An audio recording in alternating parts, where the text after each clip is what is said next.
Éthique, maladie et santé au travail dans les collectivités, la voie du secret partagé. On juge souvent que les relations sont complexes entre les professionnels de santé et la DRH.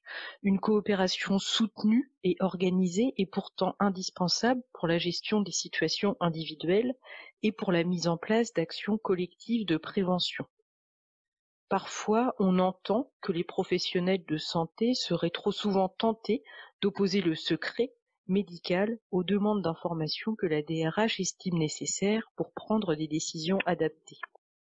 L'objectif commun est de concilier les intérêts respectifs de l'agent et de la collectivité. Comment construire et organiser le dialogue? Quels repères pour une juste compréhension des impératifs respectifs? Sur quel socle construire des coopérations?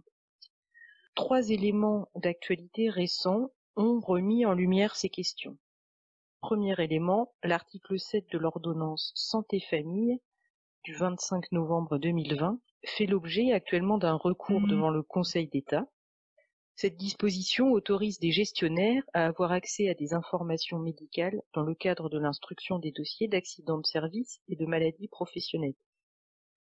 Deuxième élément, l'administration centrale travaille actuellement à la rédaction des décrets d'application de cette ordonnance, qui va constituer une réforme majeure du régime de gestion de la maladie des fonctionnaires. Troisième élément, les arrêts de travail liés au Covid ne sont pas concernés par la journée de carence. L'employeur a donc à connaître de la pathologie de l'agent. Pour l'association des DRH, il nous a semblé dans ce contexte qu'il était important de porter un discours sur la maladie et la santé au travail dans les collectivités et les enjeux éthiques liés à ces questions. Le secret partagé ouvre une voie pour aborder le sujet et offre un cadre tant de réflexion que d'action. Pour aborder cette thématique, 3 intervenants. Florence Caruel, médecin du travail à Noisy-le-Grand et présidente de l'Association nationale de médecine professionnelle des personnels territoriaux. Jean-Philippe Cobot, éthicien, enseignant-chercheur à l'Université catholique de Lille. Valérie David, administratrice territoriale, directrice générale adjointe à Brest Métropole, ex-directrice générale adjointe en charge des ressources humaines à Rennes Métropole, à Grenoble-Alpes Métropole et à la région Nouvelle-Aquitaine. Pour démarrer ce podcast, je souhaiterais qu'on aborde la thématique du secret partagé avec une première question: comment construire des zones de rencontre pour organiser le partage d'informations? Valérie David, est-ce que vous pouvez sur ce sujet nous livrer vos réflexions? En première approche, et très simplement, la question du partage d'informations se pose quand on a des situations d'agents complexes, c'est-à-dire des agents qui soit sont fréquemment malades, soit des agents qui ont des maladies longues, donc avec impact pour le service, ou des personnes qui ont aussi parfois de graves difficultés relationnelles, avec possiblement des interactions santé et comportement. Donc il peut y avoir besoin de partager des informations pour essayer de comprendre la situation, essayer d'avoir un diagnostic partagé pour, le cas échéant, essayer de trouver des solutions, des mesures, de l'accompagnement adapté à la situation. Dans le partage d'informations qui est nécessaire, se pose alors entre la DRH, le médecin du travail et potentiellement le manager, la question de savoir quelles sont les informations que l'on peut partager qui vont permettre de caractériser cette situation. Certaines informations sont partageables entre ces 3 correspondants ou tout ou partie ces 3 correspondants et d'autres ne le sont pas, sachant que les 3 parties prenantes, et parfois on l'oublie, peuvent tous être tenus à des obligations de confidentialité, voire de secret. Il n'y a pas que le médecin dans ce cadre-là, même si, évidemment, les situations sont indistinguées.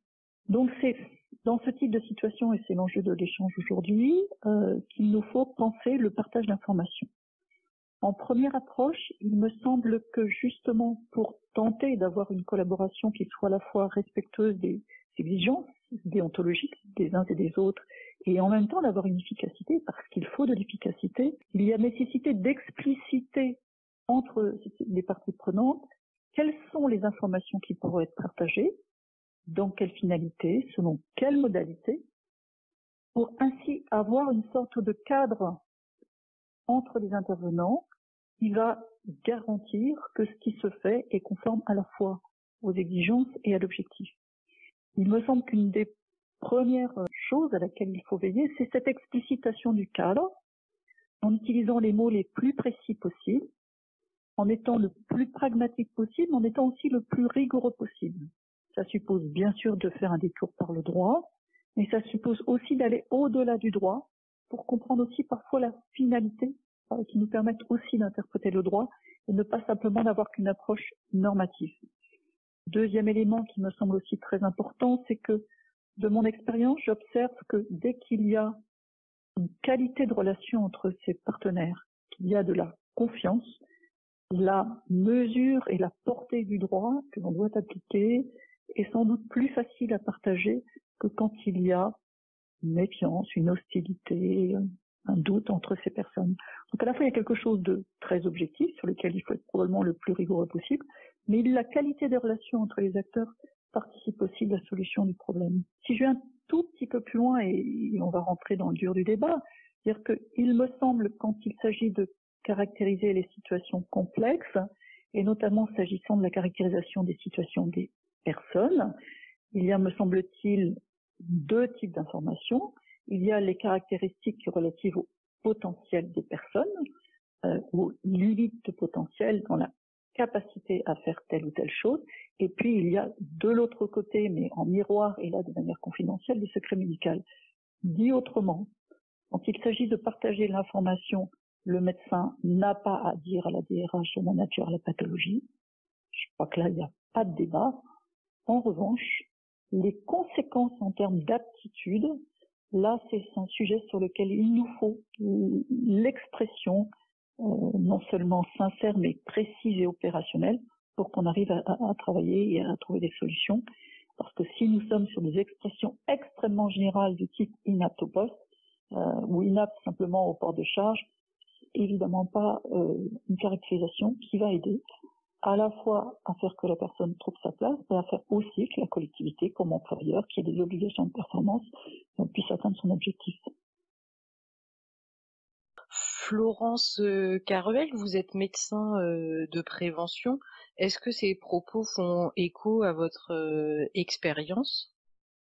Totalement, et je partage tout à fait le fait que le débat doit porter sur les conséquences en termes d'aptitude, de capacité professionnelle. Et j'ai d'ailleurs travaillé avec ma collectivité pour élaborer ce qu'on a appelé une fiche de capacité, justement pour mieux évaluer dans le détail les situations complexes de certains agents, pour préciser vraiment ce que les personnes étaient en capacité de faire, de ne pas faire, leur degré d'autonomie. On avait vraiment balayé relativement large et dans le détail sur et en particulier quand on se rend compte que les capacités de la personne ne lui permettent plus de faire face à sa situation professionnelle et qu'il va en falloir en envisager une autre. Là, bien évidemment, pour pouvoir trouver une situation professionnelle qui soit plus adaptée à ces situations, eh bien, il faut rentrer dans le détail de ce que la personne est en capacité de faire ou pas. Et là, bien sûr, qu'il s'agisse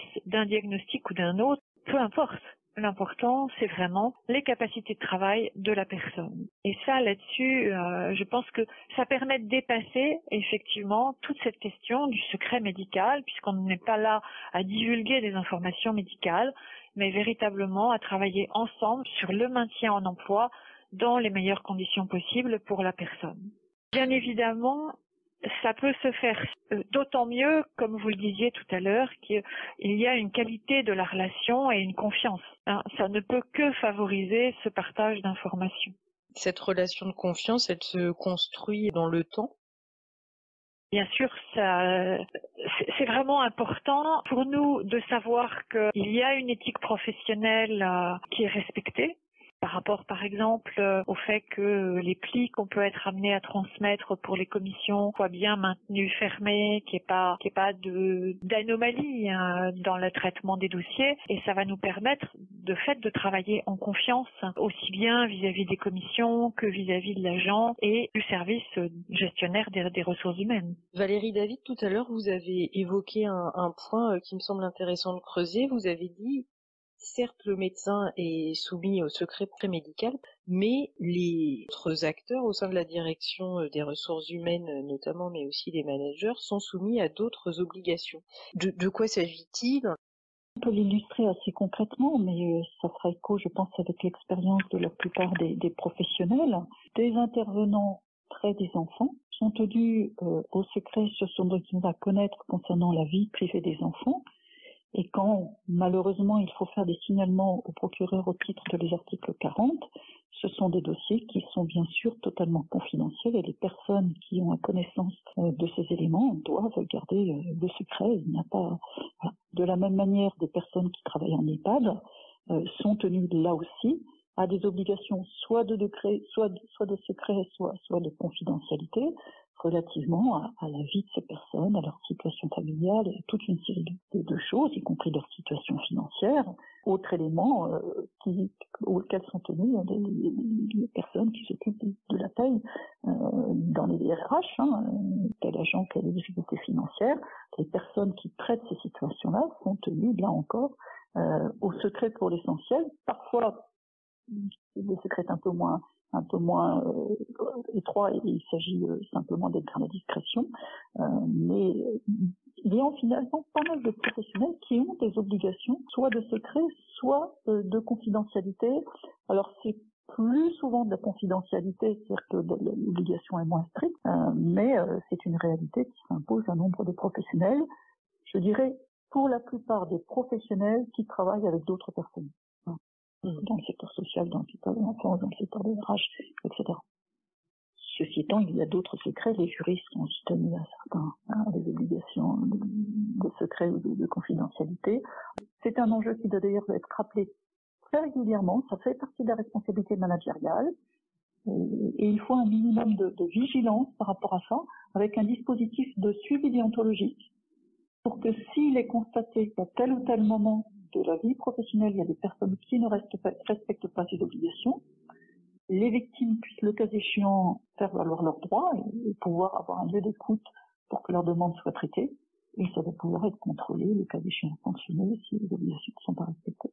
Jean-Philippe Cobot, vous êtes éthicien. Est-ce que vous pouvez nous expliquer en quelques mots ce que ça signifie ? Cette expression d'éthicien, parfois discutée dans le sens où on se demande un petit peu dans quelle mesure l'éthique, qui est quelque chose qui est, je dirais, appartient à tous et qui constitue en définitive une dimension de l'existence et de l'action des individus, peut véritablement être appréhendé, voire capté par certains individus au point de pouvoir se faire appeler éthicien. Je dirais plus volontiers qu'on se définit un peu comme chercheur dans le domaine de l'éthique, enseignant-chercheur dans le domaine de l'éthique. L'étiquette éthicien est peut-être un tout petit peu forte, mais elle dénote malgré tout le fait qu'on s'intéresse effectivement à des questions de type éthique et plus généralement à des questions de type normatif, c'est-à-dire à la différence de beaucoup d'académiques ou de chercheurs qui sont impliqués dans des sciences de type descriptive, ou d'une certaine manière la question de l'objectivité, de la neutralité pour décrire de la manière la plus fidèle une réalité, même si c'est une question qui a été beaucoup débattue ces dernières années, est un objectif, un horizon.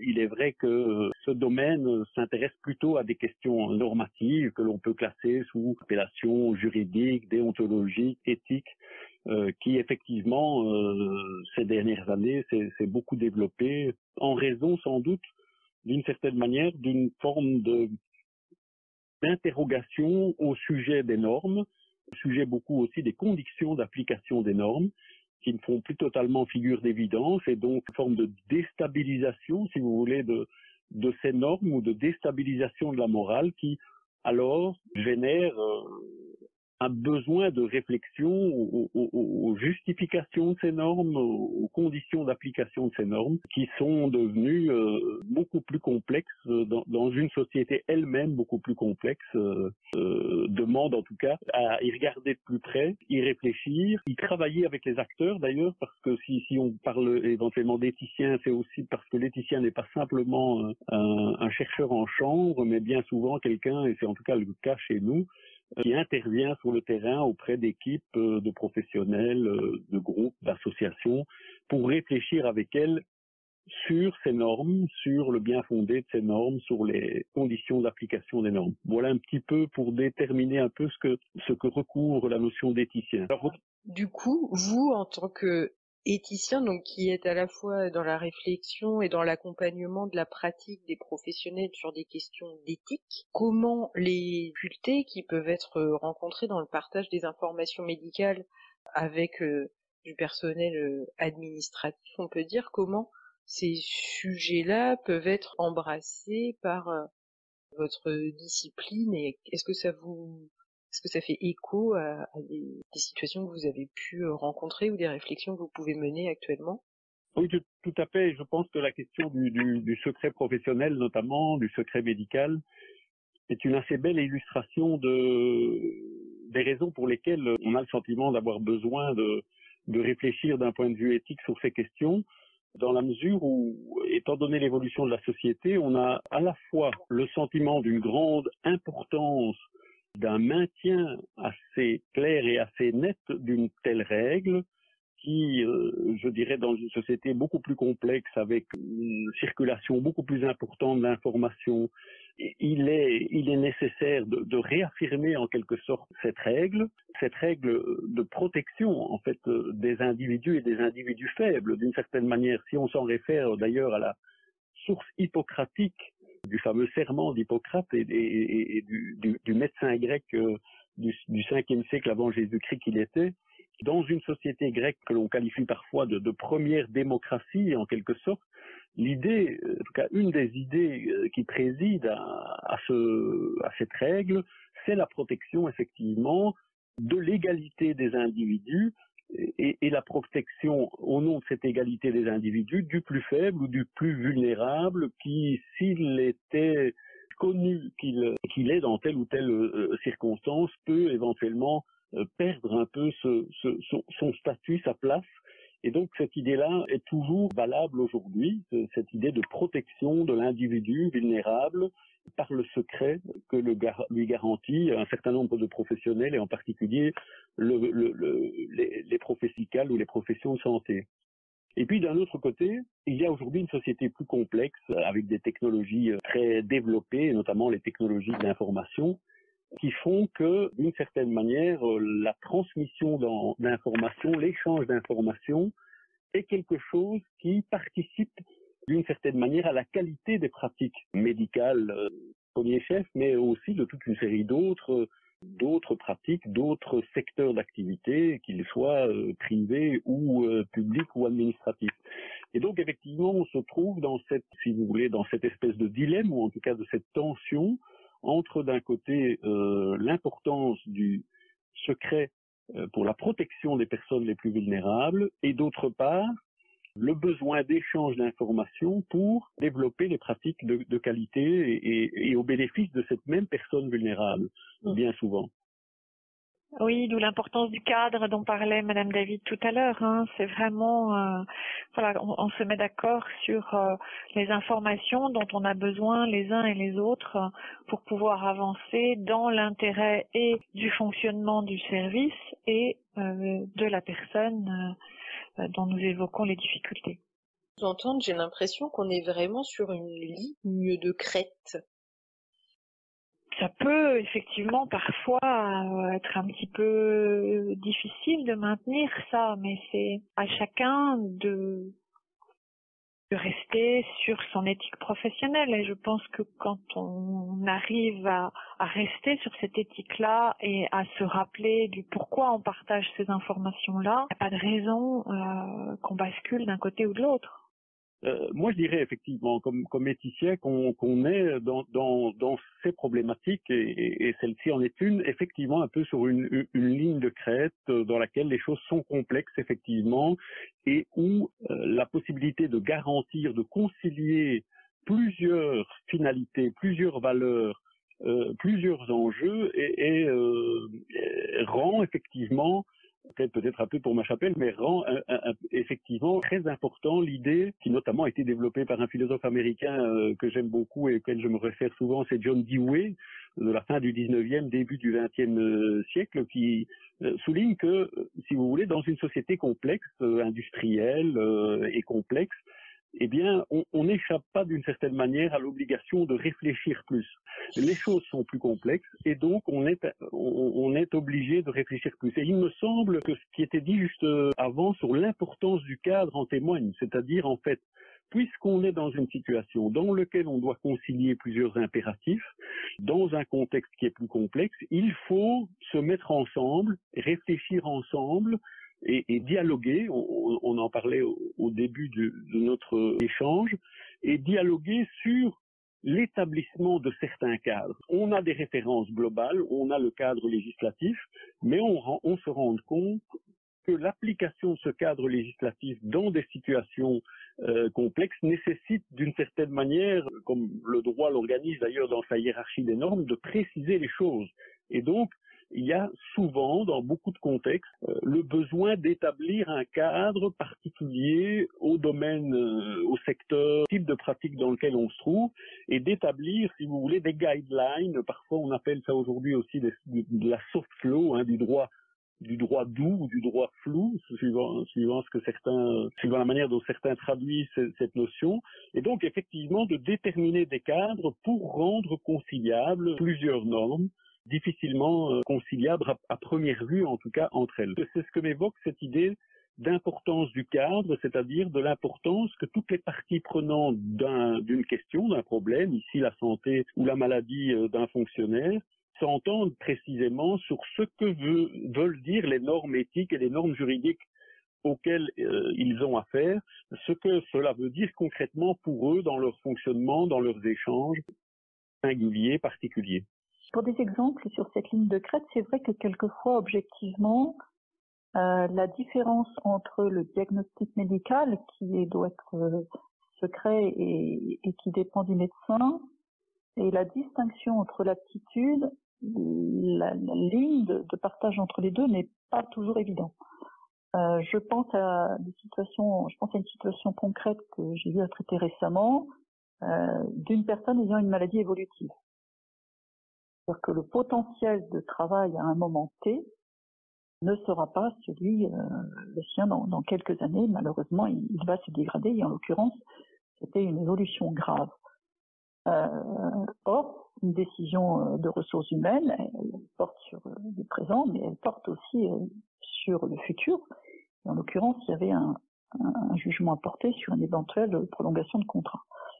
Là, on voit bien qu'il y a un cadre qui est posé, mais pour dépasser la complexité de la situation et donner sa juste place au cadre, il faut un dialogue de qualité pour que le médecin puisse dire ce qu'il peut dire et que de l'autre côté, il y a quand même cette confiance qui permet d'évoquer le cas échéant une évolution sans pour autant trahir quelque secret que ce soit eu égard aux obligations de part et d'autre. On voit bien que là, on peut avoir des situations qui sont des situations un peu complexes. C'est vrai aussi pour certaines situations de personnes qui sont en souffrance, je veux dire psy, pour ne pas prendre de vocabulaire technique, où là aussi, entre la frontière entre le diagnostic médical qui doit rester secret et puis la question des aptitudes dans le travail, et des aptitudes notamment relationnelles, là, il peut y avoir des choses où on est vraiment à la frontière, et il peut y avoir un besoin de comprendre du point de vue du manager et de la DRH, et on peut s'approcher de quelque chose de l'ordre d'une caractérisation de comment vit la personne, hein, et sans pour autant aller de l'autre côté. On voit bien que c'est pas toujours si simple, hein, d'où l'importance à la fois du cadre, du dialogue et des références partagées tout en acceptant de gérer et de co-gérer en responsabilité la zone grise parce qu'il y a une zone grise, tout simplement. Et de temps en temps, on place pas le curseur exactement au même endroit. Moi, par rapport à ce sujet-là, aujourd'hui, je vois deux difficultés de nature totalement différente.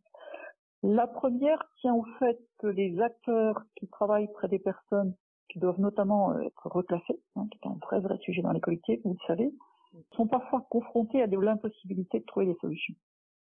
Il peut y avoir de la crispation, parce que quand numériquement, au regard de la typologie des postes, vous avez un nombre de personnes en usure professionnelle qui devient nécessairement important, que souvent les personnes qui ont des problèmes d'usure professionnelle sont les personnes qui ont le moins d'aptitude, parce que voilà, c'est comme ça, à occuper un autre poste. Il peut y avoir de la crispation entre les managers qui cherchent une performance, les médecins qui bien sûr accompagnent la personne et la DRH entre les deux qui essaye de trouver à la fois le souci de la personne et qui entend le souci de performance. On a comme ça objectivement dans certaines collectivités, surtout quand il ne vous reste plus que des métiers d'exécution et que de quantité d'autres métiers ont été externalisés à l'intercommunalité ou chez des entités périphériques. Il peut y avoir comme ça des situations qui objectivement amènent les uns et d'autres à être un peu en tension, alors que prises individuellement, toutes ces personnes sont parfaitement respectables et ont le souhait de bien faire. La deuxième difficulté, moi qui me semble d'une autre nature que je vois là quotidiennement, et je ne dois pas être la seule, c'est parfois l'utilisation des certificats médicaux par des agents dans des conflits avec leur environnement. Et le conflit, il est peut-être d'ailleurs légitime, c'est-à-dire que l'agent peut avoir légitimement envie de s'opposer. Je ne parle pas de jugement, je dis simplement que nous constatons que les agents, quand ils ne sont pas d'accord, vous disent très simplement « je vais me mettre en arrêt du travail ». Je vais me mettre en arrêt du travail. Et ils vont chez leur médecin traitant et ramènent un arrêt de travail. Et là, on revient à la question, me semble-t-il, tout à l'heure, de quid du cadre, de ce qui garantit, quid de la confiance, et comment collectivement on peut arriver à faire que cette manière de procéder, on arrive à la traiter ensemble. C'est un sujet que je trouve particulièrement compliqué, sachant qu'il met en jeu, vous voyez, d'autres médecins, qui est le médecin traitant, qui a entendu l'agent comme patient, avec le secret médical, avec sa version des choses, et en même temps ce secret, ce certificat qui arrive au manager ou à la DRH, avec un sentiment parfois de se faire flouer. Et ce sujet-là est un sujet difficile aujourd'hui, me semble-t-il.